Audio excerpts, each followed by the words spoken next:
L'industrie anti-âge gagne 60 milliards de dollars par an. Mais les crèmes au collagène ne peuvent pas pénétrer dans la peau en raison de la taille des molécules. Après 25 ans, votre corps produit 1% de collagène en moins chaque année. Les dermatologues le savent, les remèdes externes sont impuissants contre le vieillissement interne. Il existe 20 aliments courants qui reconstruisent le collagène de l'intérieur. Un fruit tropical contient 100 fois plus de vitamine C qu'une orange. Un autre produit est consommé uniquement pendant les vacances, ignorant son pouvoir anti-âge. Les cultures anciennes utilisent ces aliments depuis des milliers d'années pour préserver leur jeunesse. La science moderne a confirmé leur mécanisme d'action au niveau cellulaire. Vous apprendrez maintenant les 20 produits et le schéma exact de leur utilisation.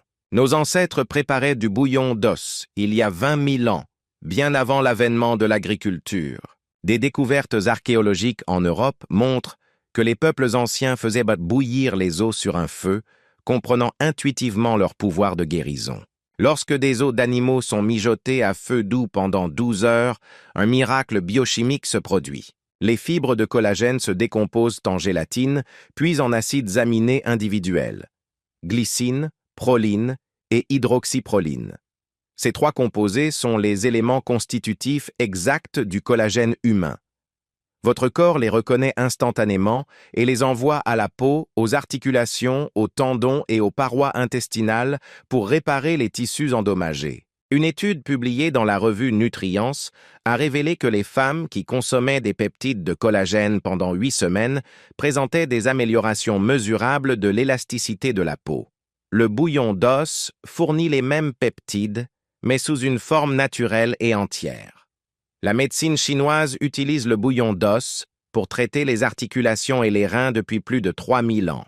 Les grands-mères européennes ne juraient que par sa capacité à guérir après une maladie, et la science explique désormais pourquoi. Mais la principale différence entre le bouillon et les additifs est qu'il contient un complexe complet. En plus du collagène, du calcium, du magnésium, du phosphore et des glycosaminoglycanes sortent des os qui lubrifient les articulations. Les sardines occupent une place unique parmi les aliments à base de collagène pour une raison. Lorsque vous mangez des sardines à os mousse en conserve, vous consommez du collagène marin directement issu de la peau et des os du poisson. Le collagène marin de type issu de la peau de poisson possède une biodisponibilité exceptionnelle. Sa structure moléculaire est aussi proche que possible de celle du collagène humain, de sorte que le corps l'absorbe plus efficacement que le collagène provenant d'autres sources. Des études sur les peptides de collagène provenant de sources marines montrent des améliorations mesurables de la texture de la peau et une réduction des rides. Mais les sardines offrent une double protection. Les acides gras oméga 3 préviennent activement la dégradation du collagène existant. L'inflammation est le principal destructeur des fibres de collagène dans le corps. L'acide eicosapentaénoïque et l'acide docosahexaénoïque des sardines suppriment l'inflammation tout en préservant le collagène que vous construisez grâce à l'alimentation. La FDA répertorie les sardines comme le poisson présentant les niveaux de mercure les plus bas. Cependant, ils sont parmi les leaders en termes de teneur en calcium grâce à leurs os comestibles, ce qui en fait un choix sûr et pratique. Ajoutez des sardines aux pâtes, tartinez-les sur des craquelins au citron à grains entiers ou mangez directement de la boîte. Chaque portion fournit à la peau un matériau de construction et une protection en même temps. Les blancs d'œufs contiennent l'une des sources naturelles les plus riches en proline, un acide aminé sans lequel la synthèse du collagène est physiquement impossible. La proline constitue la base structurelle de la triple hélice de collagène, qui donne à la peau son élasticité. Votre corps peut produire lui-même de la proline, mais les sources alimentaires augmentent considérablement la quantité disponible pour la construction de nouvelles fibres de collagène. Sans suffisamment de proline, la machine biochimique s'arrête tout simplement. Les blancs d'œufs fournissent également de plus petites quantités de glycine et de lysine, un troisième acide aminé essentiel au processus d'assemblage du collagène. Cela fait des œufs l'une des sources d'acides aminés de collagène les plus complètes et les plus accessibles. Les recherches sur la qualité des protéines alimentaires et le vieillissement cutané ont constamment montré un lien entre un apport adéquat en protéines complètes et une meilleure texture de la peau. Les œufs représentent la référence en matière de valeur biologique des protéines. 2 à 3 œufs par jour apportent une contribution significative à vos besoins en acides aminés en collagène. La méthode de préparation n'affecte pas la composition en acides aminés. Bouillis, frites ou pochés. Toutes les formes fonctionnent de la même manière. Les cultures à forte consommation d'œufs, comme le Japon, ont une meilleure santé cutanée à un âge avancé. Les œufs restent l'un des aliments anti-âge les plus sous-estimés de la planète. Pendant des décennies, on nous a dit de retirer la peau du poulet avant de le cuisiner et de le jeter pour économiser des calories. En termes de production de collagène, nous jetions la partie la plus précieuse de l'oiseau. La peau de poulet et le tissu conjonctif autour des articulations contiennent l'une des sources naturelles de collagène de type 2 les plus riches. C'est le même type qui prédomine dans le cartilage humain et qui est responsable de la santé des articulations. La plupart des suppléments commerciaux de collagène de type 2 sont fabriqués à partir de poitrines de poulet et de cartilage. L'industrie des suppléments nutritionnels, qui pèse des milliards de dollars, récupère à partir des déchets de poulet ce que nous jetions à la maison. Une étude publiée dans le Journal of Clinical Interventions in Aging a révélé une réduction significative des douleurs et raideurs articulaires chez les personnes souffrant d'arthrose après avoir pris du collagène de poulet. L'effet s'est manifesté à la fois par une restauration directe du cartilage et par une modulation de la réponse immunitaire. Les cultures alimentaires traditionnelles cuisinaient l'oiseau entier, en utilisant les os pour le bouillon et la peau et la viande brune pour les plats principaux. L'aile et la cuisse de poulet braisées jusqu'à ce que le tissu conjonctif soit tendre était un aliment thérapeutique. N'ayez pas peur de la peau du poulet, faites-la cuire lentement jusqu'à ce qu'elle soit croustillante. Mangez un oiseau entier et vos articulations sentiront la différence en quelques semaines. Le saumon a acquis la réputation d'être l'un des aliments les plus sains au monde, mais la plupart des gens se concentrent uniquement sur la chair et les oméga 3. Le véritable pouvoir collagène du saumon réside dans la peau. La peau de saumon contient une source concentrée de collagène marin de type 1, le même type qui constitue 80% du collagène de la peau humaine. Le collagène marin possède une structure moléculaire la plus proche possible de la nôtre. Une étude publiée en 2019 dans le Journal of Cosmetic Dermatology a révélé que les suppléments de collagène marin amélioraient l'élasticité, l'hydratation et la douceur de la peau en 12 semaines. L'ampleur des effets était cliniquement significative plutôt que marginale. Les acides gras oméga 3 présents dans la chair du saumon remplissent la même fonction protectrice que celle des sardines. Les rayons ultraviolets, la pollution de l'air, le stress et une mauvaise alimentation déclenchent une inflammation qui accélère la dégradation du collagène. Les peptides bioactifs, tels que la glycine proline, hydroxyproline, libérée par le collagène de saumon, stimulent les fibroblastes, les cellules responsables de la production de nouveaux collagènes dans la peau. Cuire le saumon avec la peau, sur le grill, au four ou à la poêle jusqu'à ce qu'il soit croustillant. Le saumon sauvage est supérieur en termes de saveur et de densité nutritionnelle, mais même le saumon d'élevage offre des avantages significatifs en matière de collagène et d'oméga 3.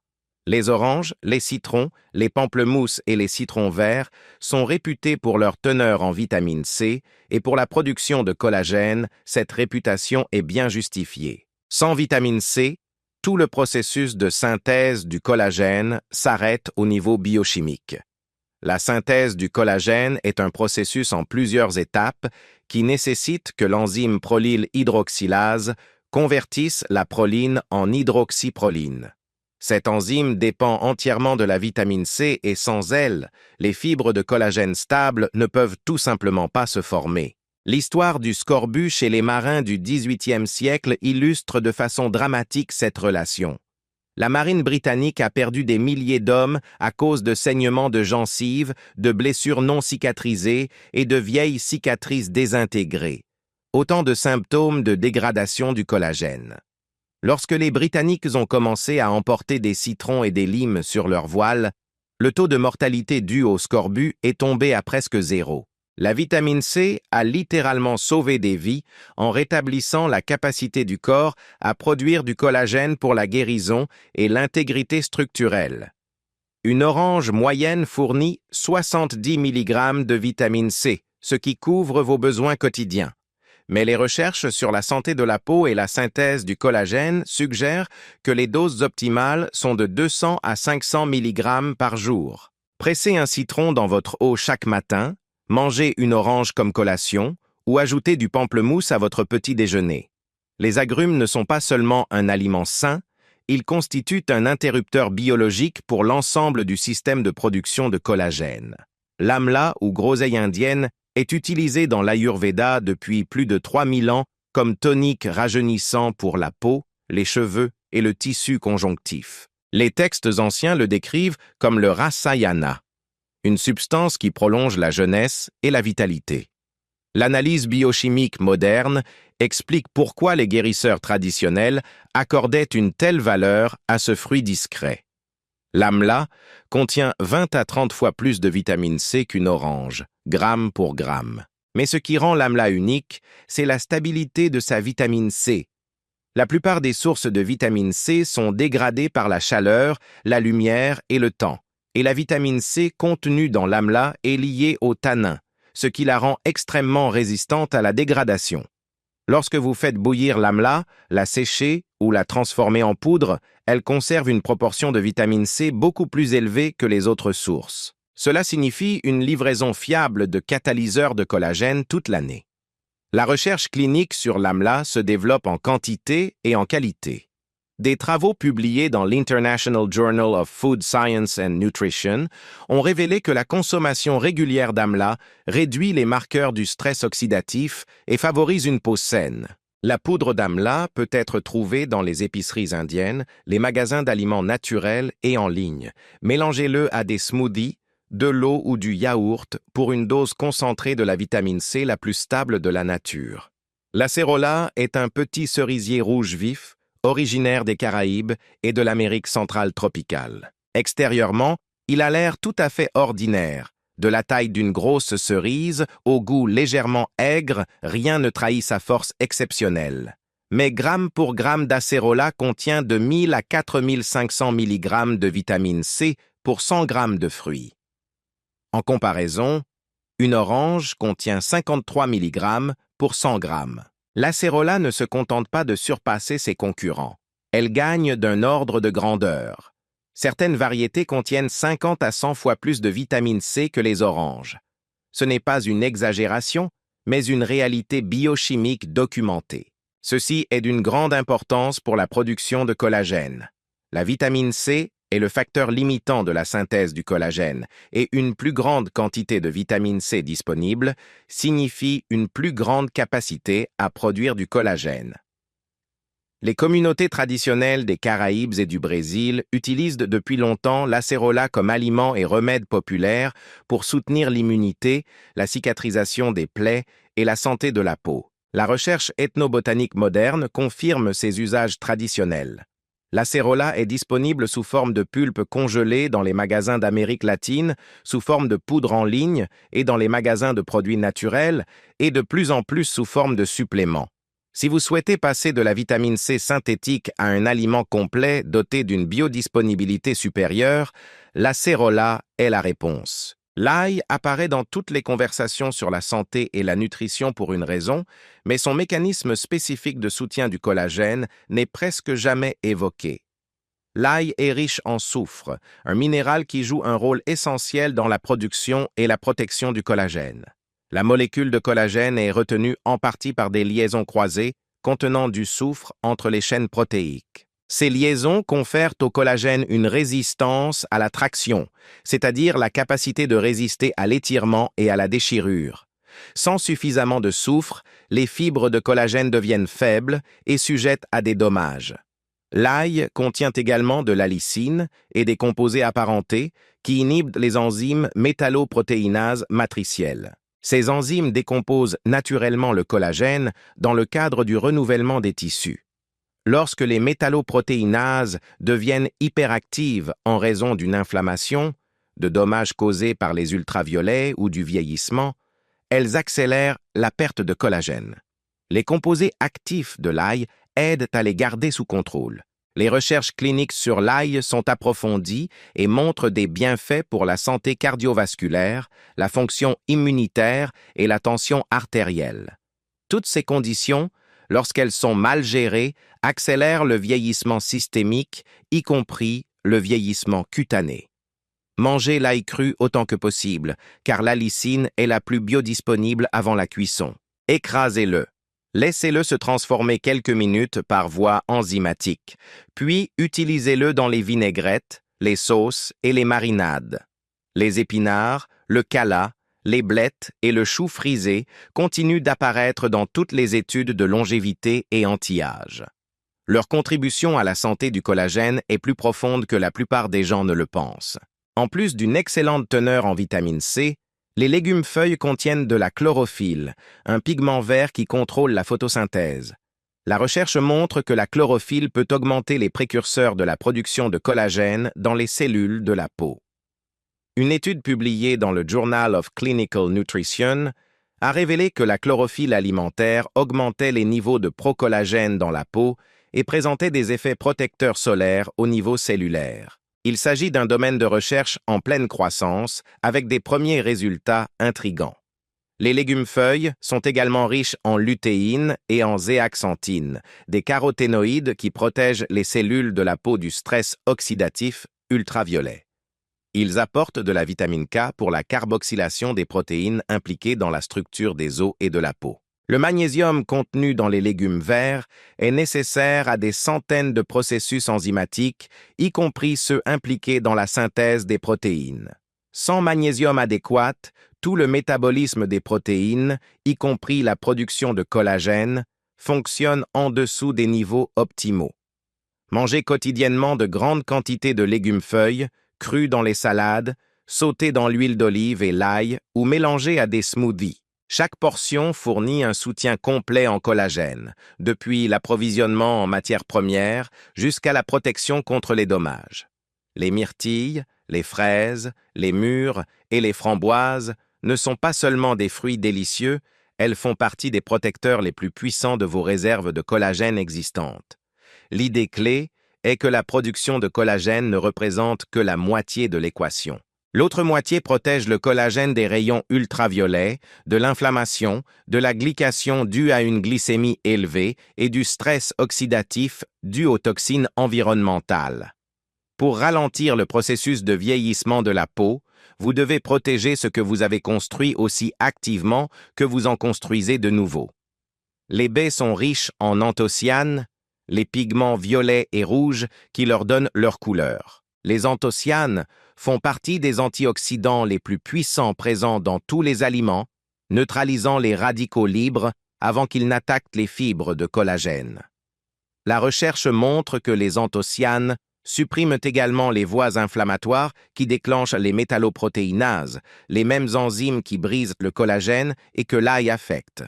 Il s'agit d'une double action protectrice et anti-inflammatoire. Les fraises offrent l'avantage supplémentaire d'une teneur importante en vitamine C. Une tasse de fraises fournit plus de 85 mg, dépassant l'apport quotidien recommandé en une seule portion.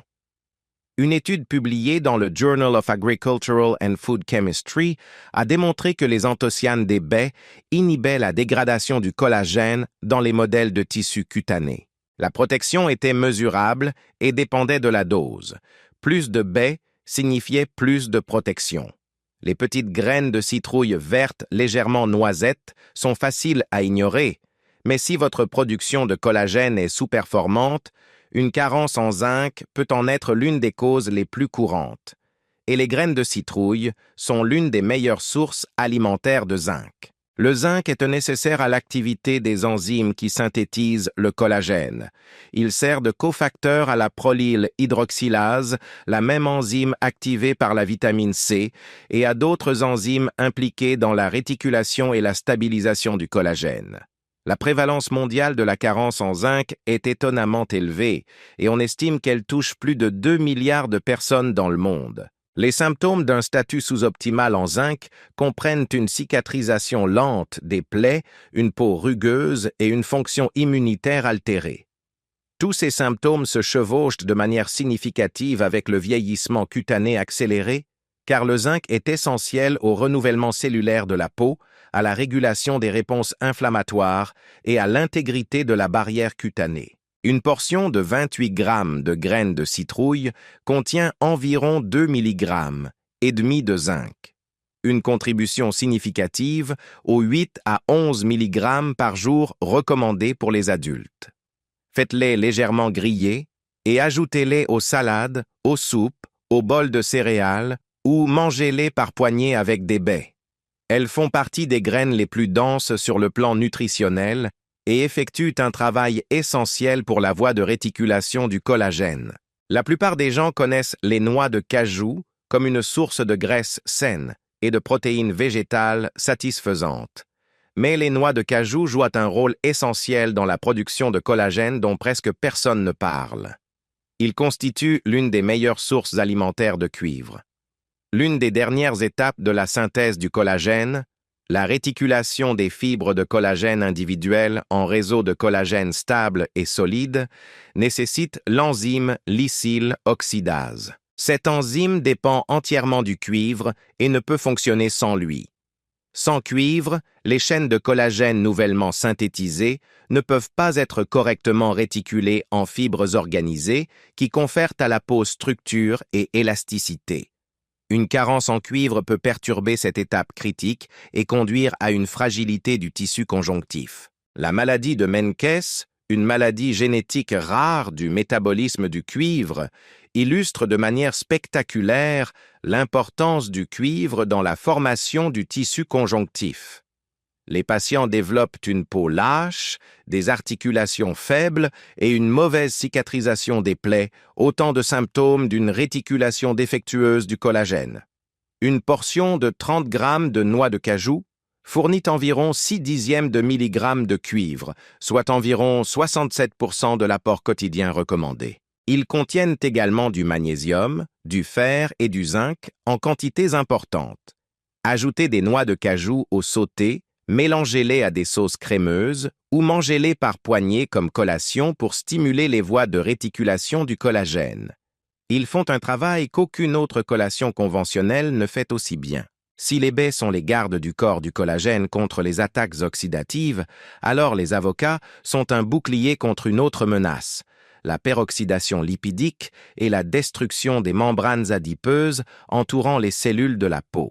Les avocats sont exceptionnellement riches en vitamine E, l'un des antioxydants liposolubles qui protège spécifiquement les structures graisseuses. Les cellules de la peau sont entourées de membranes graisseuses et lorsque ces membranes sont endommagées par les radicaux libres, les cellules ne fonctionnent pas bien. La vitamine E donne des électrons pour neutraliser les radicaux libres avant qu'ils n'oxydent les membranes cellulaires. Lorsque les membranes restent intactes, les cellules se régénèrent plus rapidement et produisent davantage de collagène. Les avocats sont riches en acide oléique, le même acide gras monoinsaturé qui fait de l'huile d'olive une superstar de la santé de la peau. La recherche montre un lien entre un apport élevé en acide oléique et une meilleure texture et hydratation de la peau. La graisse contenue dans les avocats améliore considérablement l'absorption des nutriments liposolubles, caroténoïdes, vitamine K, vitamine E elle-même, provenant d'autres aliments. L'ajout d'avocat à votre salade peut multiplier par plusieurs l'absorption des antioxydants soutenant le collagène. Les avocats contiennent également des précurseurs du glutathion, qui soutiennent le principal système antioxydant de l'organisme, ainsi que des quantités importantes de folate et de potassium pour la santé cellulaire globale. Mangez un demi-avocat par jour pour une protection complète et un soutien au collagène.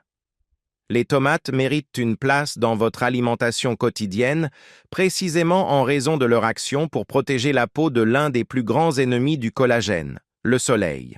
Les tomates sont la source alimentaire commune la plus riche en lycopène. Le lycopène est un pigment caroténoïde responsable de la couleur rouge des tomates et l'un des piégeurs d'oxygène singulets les plus puissants de la biochimie humaine.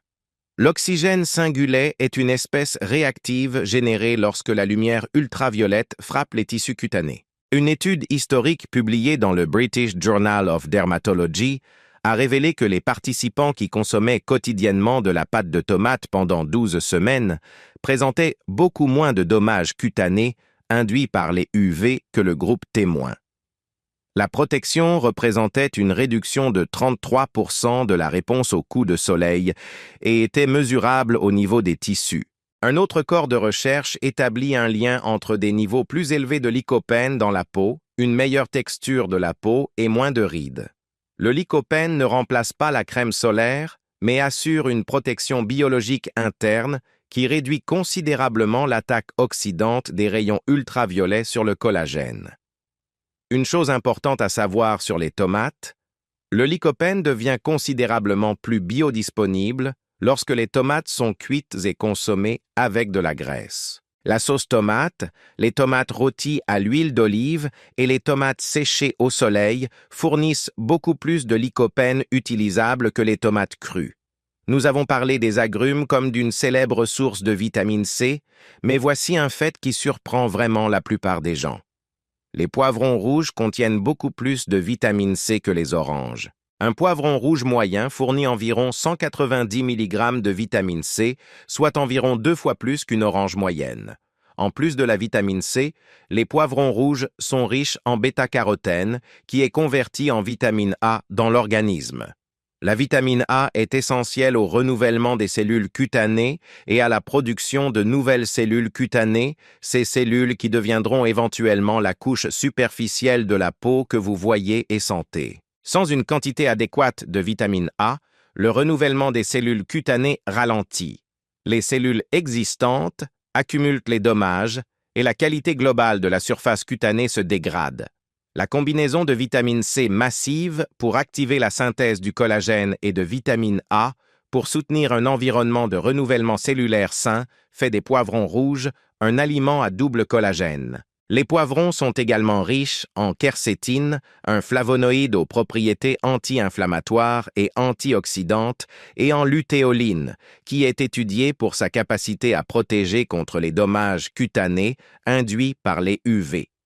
Ajoutez des poivrons crus hachés à chaque salade et bol de céréales, faites-les revenir avec de l'huile d'olive et de l'ail et farcissez-les de garnitures protéinées. Ils sont polyvalents, abordables et fournissent à chaque bouchée l'un des micronutriments les plus importants pour le système de production de collagène. Les algues méritent plus d'attention dans la nutrition occidentale car elles font quelque chose au niveau cellulaire que très peu d'aliments peuvent faire. Les algues, notamment le nori, le wakame, le varech et la spiruline, contiennent une famille de composés appelés polysaccharides sulfatés.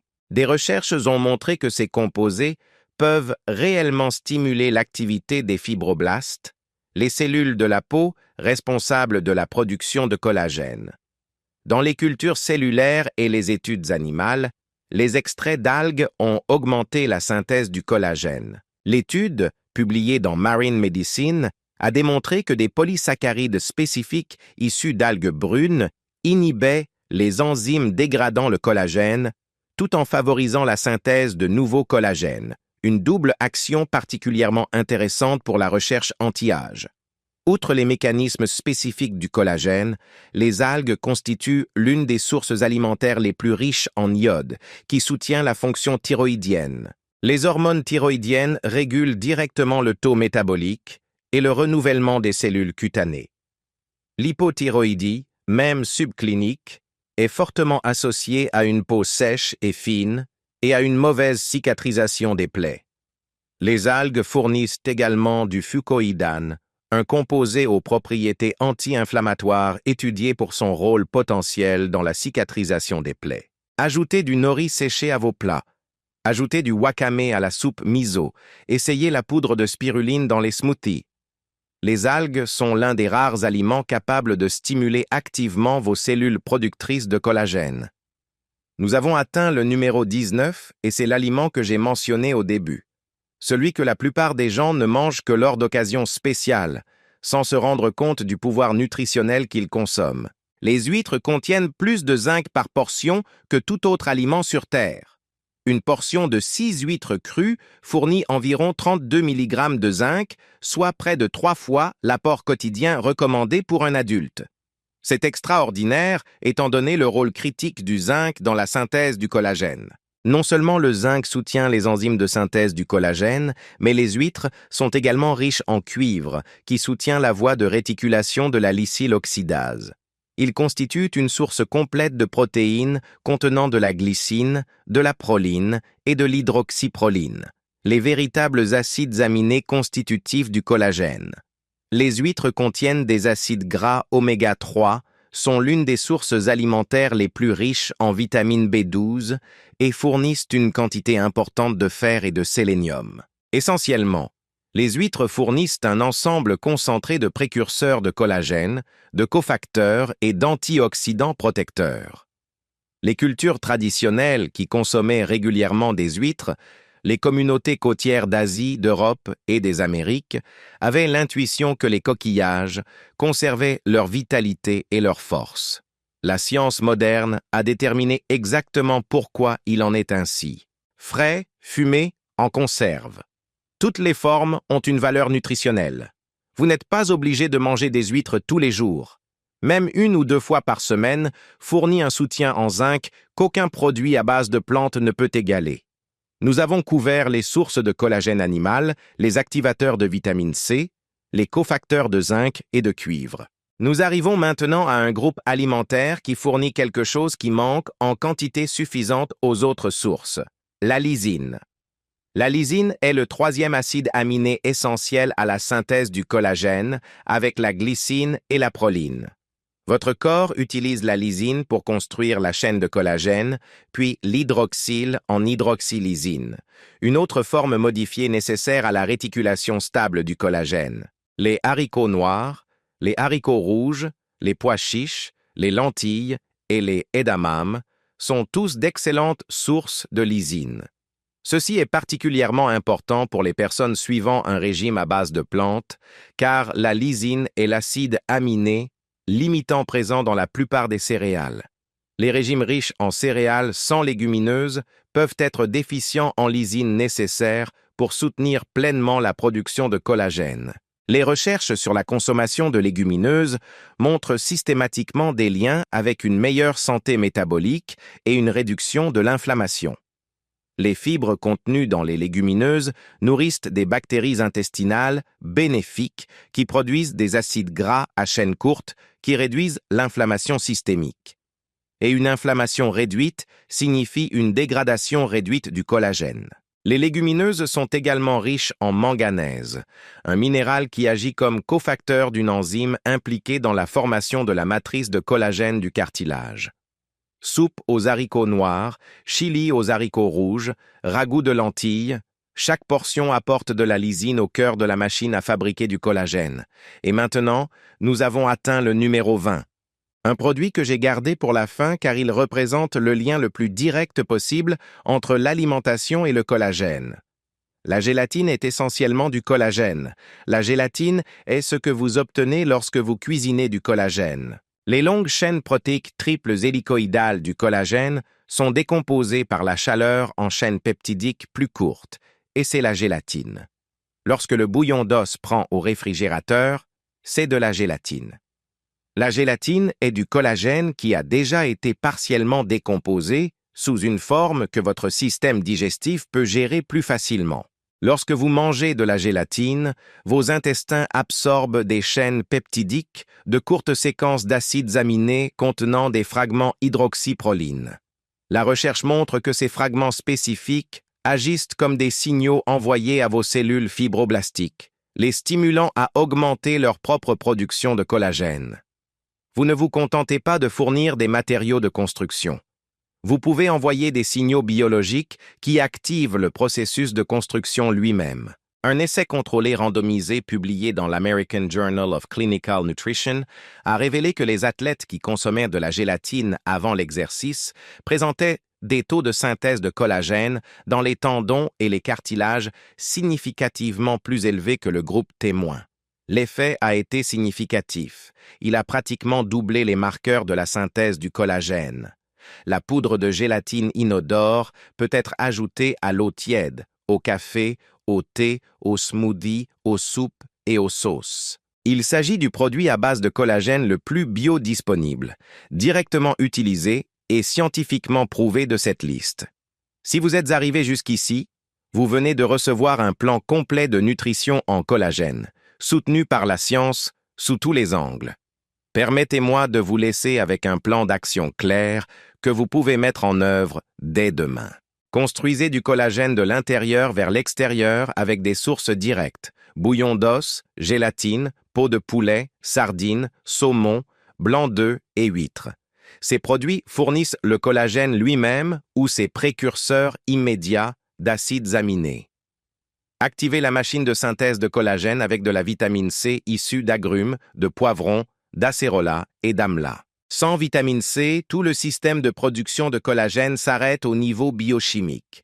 Protégez le collagène existant avec des antioxydants présents dans les baies, les avocats, les tomates, le chou frisé et les légumes feuilles. La production de collagène ne représente que la moitié de l'équation. Protéger ce que vous avez construit est tout aussi important.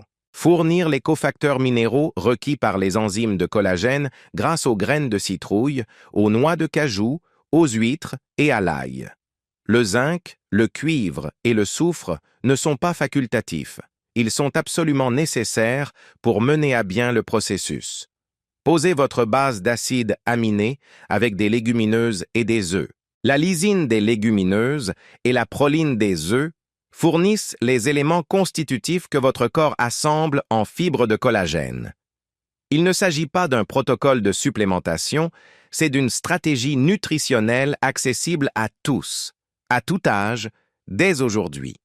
La stratégie anti-âge la plus puissante ne vient pas en bouteille, elle est dans votre assiette. Et maintenant, vous savez exactement quoi y mettre.